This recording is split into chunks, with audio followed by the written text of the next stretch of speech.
Maka fungsi ini, fungsi A, fungsi A mod M, ya, hasilnya adalah memberikan sisa pembagian bilangan bulat, ya, bila A dibagi dengan M. Ya. Jadi A mod M sama dengan L selebihnya apa, sehingga A sama dengan M tambah R. Nah, jadi yang ini yang sebagai hasilnya. Ya. Dengan R itu lebih besar daripada 0 dan lebih kecil daripada M. Contohnya, contoh fungsi modulo 25 mod 7. Ya, 25 dibagi dengan 7. Ya, kan yang bisa dibagi hanya 21 yang habis dibagi, ya. Dan ini menghasilkan 4. Lalu masih ada sisa 4. Nah, 4 inilah yang merupakan 25 mod 7, ya. Oke. Kemudian 15 mod 4. Nah, ini 15 mod 4 kenapa 0, ya? Oke. Oke. Kemudian 300, ya. 3612 mod 45. Nah, berapa ini? Nah, 3612 dibagi 45, itu hasilnya berapa? Ya. Oke. Oke, hasilnya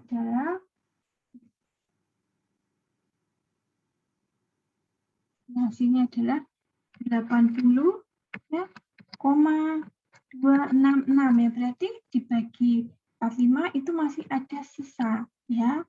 Sisa inilah yang merupakan nilai mod. Nah, 80 kali 45 berapa? 80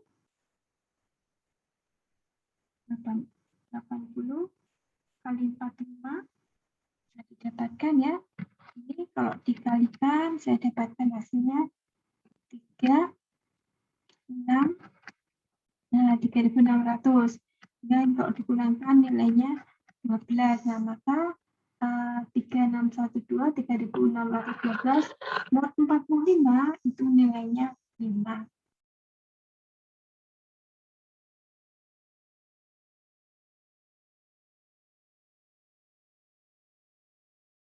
Ini, ya. Oke. Kemudian yang ini ya berarti 5 ya dikalikan 0 ditambah 5, jadi 0 sama dengan 5 dikalikan 0 tambah 5. Nah, modnya 5. Kemudian yang ini min 25 ya, mod 7 ya, dibagi 7 berarti sama dengan 7 kali. Nah, 7 kali berapa yang mendekati 25 tadi, ya? 7 kali 7 kali min 4, ya. 7 kali min 4, ya. Oke. Min 28. Nah, min 28 kita tambah dengan 3, ya. Oke, kita tambah dengan 3. Nah, inilah modnya, ya. Modnya ada sama dengan 3. Oke.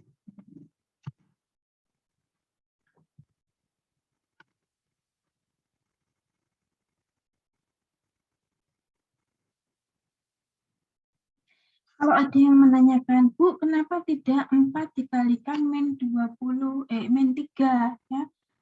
Maaf, kenapa yang ini ya, yang ini, kalau ada yang menanyakan, kenapa tidak 7 dikalikan min 3? Nah, karena kalau 7 dikalikan min 3, kita dapatkan menjadi min 21. Nah, untuk menjadi min 25, dia ditambahkan berapa? Dia harus ditambahkan dengan min 4. Nah, ini tidak memenuhi syarat bahwa F-nya sisanya tadi dalam nilai positif, ya. Harus lebih besar daripada 0, ya. Sehingga untuk negatif, ya, kita ambil yang lebih kiri, ya, maka 7 tidak dikalikan dengan min 3, ya. Ini kalau 7 dikalikan min 3 kan begini hasilnya ya, min 21.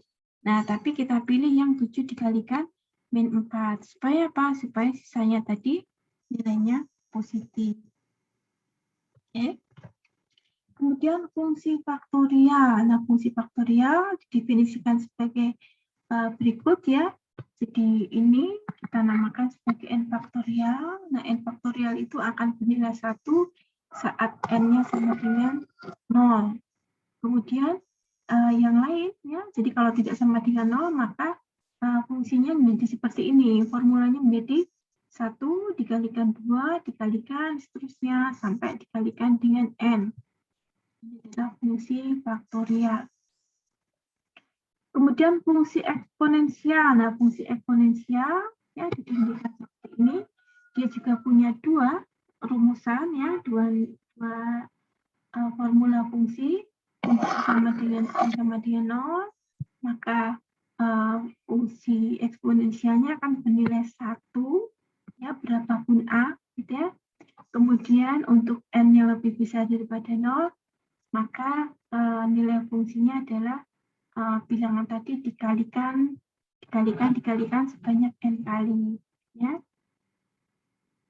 Nah, khusus untuk kasus perpangkatan negatif, maka yang disebut dengan pangkat negatif itu sama dengan 1 per bilangan pangkat tadi ya. Kemudian fungsi logaritmik. Nah, fungsi logaritmik ya itu fungsi logaritmik basis ya. Jadi kita kalau punya X sama dengan AY, nah, maka A ini adalah bilangan basis perpangkatan kita. Ya, basis perpangkatannya bisa 10, 100, dan seterusnya. Nah, kalau kita menentukan berapakah pangkatnya, ya, maka kita gunakan fungsi yang disebut dengan fungsi logaritmik ya. Jadi Y itu sama dengan ini bilangan basis perpangkatannya logaritmik. Nah, ini hasil perpangkatannya. Oke, kalau misalkan A-nya itu 10 ya, 10 pangkat Y misalkan. Nah, kalau A-nya 2, berarti 2 pangkat Y ya, sudah berarti Y-nya sama dengan 2 log X ya. Nah, kalau ini berarti 10 ya, pangkat Y sama dengan X ya. Kalau yang ini ya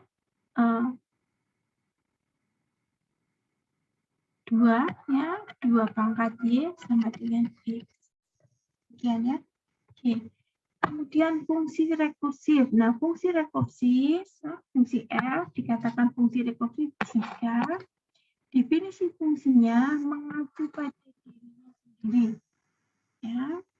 Misalkan n faktorial. Ya. N faktorial dia mengacu pada n ya, pada dirinya sendiri. Ya. Ya. N faktorial sama dengan, nah ini fungsi rekursifnya. Nah, fungsi rekursif disusun oleh dua bagian. Yang pertama basis, ini adalah basis ya, basis. Kemudian bagian rekuren. Nah, bagian basis ini adalah berisi nilai awal ya, yang tidak mengacu pada dirinya sendiri. Bagian ini sekaligus menghentikan definisi rekursif. Ya. Nah, kemudian recurrence. Nah, bagian ini mendefinisikan argumen fungsi dalam terminologi dirinya sendiri. Nah, ini. Nah, setiap kali fungsi mengacu pada dirinya sendiri, argumen dari fungsi harus lebih dekat ke nilai awal atau ke nilai basis ya. Jadi makin mendekat ke nilai basisnya. Oke, contoh definisi rekursif dari faktorial ya. Tadi sudah saya tunjukkan ya bahwa basisnya adalah n faktorial sama dengan 1 ya, itu basisnya. Jadi berapapun ya, kalau faktorial n-nya 0 ya, 0 faktorial itu nilainya sama dengan 1. Kemudian yang di bawah ini ya, yang bagian yang kedua ini disebut dengan rekurensnya ya. Oke. Jadi kalau kita lihat ya, 5 faktorial dihitung dengan rekurensnya ya, berarti 5 ya, berarti 5 faktorial sama dengan 5 gitu ya. dikalikan 5 dikurangi 1 faktorial. Nah, ini. Oke. Atau 5 kali 4 faktorial. Nah, lalu bagaimana? Nah, ini recurrence ya. Jadi, kita akan menggunakan rumus yang sama, N faktorial sama dengan N kali N-1 faktorial, tapi kita akan menggunakan untuk N-nya kemudian sama dengan 4 ya. Jadi 4 faktorial sama dengan 4 dikalikan 3 faktorial. Nah, kemudian ulang lagi kita menggunakan rumus yang sama ya. Tetapi untuk N-nya sekarang menjadi 3 ya. Jadi 3 faktorial sama dengan 3 dikalikan 2 faktorial. Nah, demikian seterusnya. Itulah mengapa disebut dengan recurrence ya. Jadi rumus ini ya berlaku dengan N-nya menurun ya, mulai dari misalkan yang ditanya adalah 5 faktorial yang mulai dari N saat 5, kemudian diterapkan saat N-nya 4, diterapkan saat N-nya 3, diterapkan saat N-nya 2, dan seterusnya. Ya, sampai ke basisnya. Basisnya adalah 0 faktorial sama dengan 1. Nah, ini tidak mengacu ke dirinya sendiri, sehingga disebut dengan basis. Nah, kemudian perhitungannya, ya udah, berarti yang basisnya 1, kemudian ini untuk yang recurrence berikutnya ya, berarti tadi 1 ya, kemudian ini sudah ketemu 1 ya. Oke, kemudian untuk yang ini dapat dari sini ya, oke, bahwa 2 faktorial adalah 2, gitu kan ya. Kemudian untuk yang 3 faktorial kita sudah tahu dari nilainya 6 ya, dan seterusnya, sehingga kita dapatkan 5 faktorial sama dengan 120. Nah, ini contoh-contoh rekursif yang lain ya. Diperhatikan, ini basisnya, ini recurrence-nya.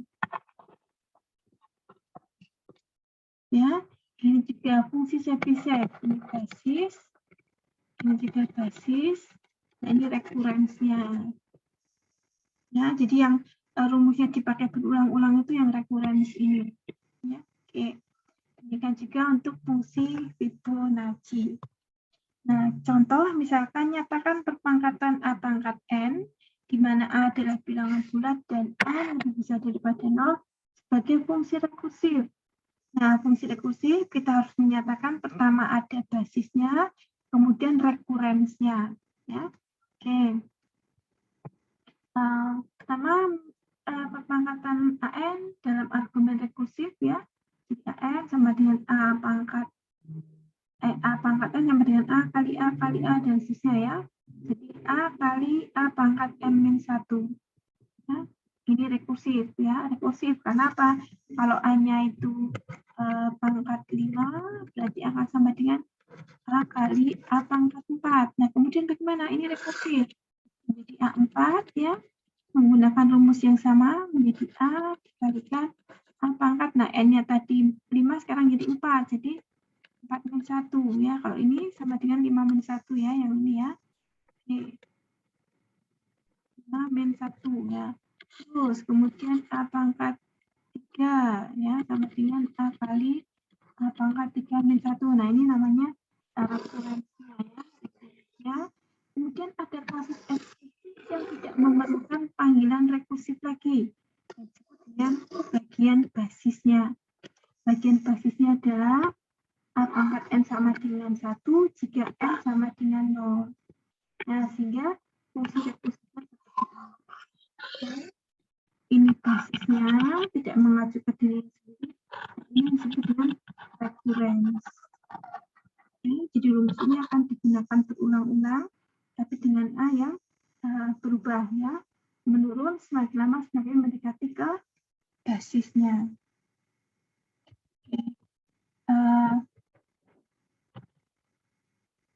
Oke, baik demikian untuk fungsi ya. Ini merupakan pelengkap dari materi relasi dan fungsi. Terima kasih ya. Alhamdulillah. Assalamualaikum warahmatullahi wabarakatuh.